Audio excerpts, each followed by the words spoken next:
I had a bit of luck. I was cooking the dinner for New Year's Eve and then I had some minutes. I played a bit on my guitar, checked Instagram, and there it was. The announcement of a new company for their very first watch. I saw a rather raw piece, but with that discreet shine that often announces something special. So with a portion of nervous excitement, I must show you the Lorca model number 1 GMT. Let's begin with the specs. We have an automatic watch with a case diameter of 36 mm, a length lug to lug of 44, thickness 11 and a lug width of 19 mm. The watch has a sapphire crystal with anti-reflective coating, a screw-down crown and is waterproof up to 200 meters.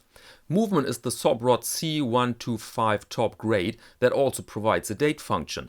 The watch comes on a Beads of Rice bracelet and the price is not yet revealed. So what we see here is clearly influenced by the 60s, a decade where watches weren't seen as luxury but more as a tool. And so there are in fact many designs we would consider today as rather simple, rustic, but functional. Same thing here. We have a champagne dial or a black dial with long indices, lume dots, minute scale and very limited wording.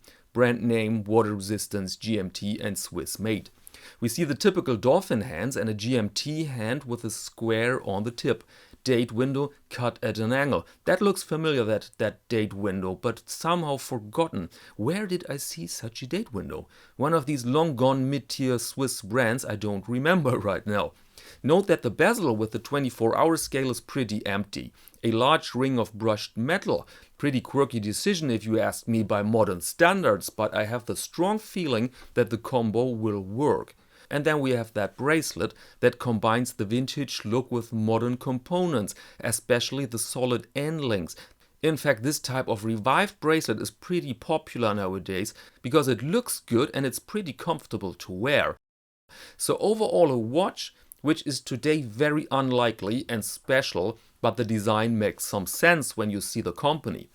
Founded in New York City by the traveling musician Jesse Marchant, in constant need of a tough watch that has the look but flies somewhat under the radar. He is pretty much into watches since he inherited his grandfather's piece, and so the decision was made, let's found a watch company. And I assume this is a little bit connected to the pandemic situation, unfortunately. The number 1 here will be available for pre-orders in March and then other models will follow, so the plan. And price, as said, not stated yet, which is an interesting situation. My guess is clearly over the $1,000 mark, because the Sobrot version is a well-regulated machine, ±4 seconds, and also a water tightness of 200 meters doesn't come cheap, so there is no way to make this a low-budget product. And as a result of all this, I'm personally very interested to see the watch in form of a prototype.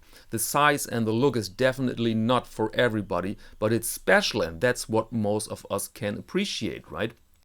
So Lorca, I've subscribed to your newsletter and I'm very curious. And dear viewer, let me close this episode now. Thank you very much and see you next Monday to Watch of the Week.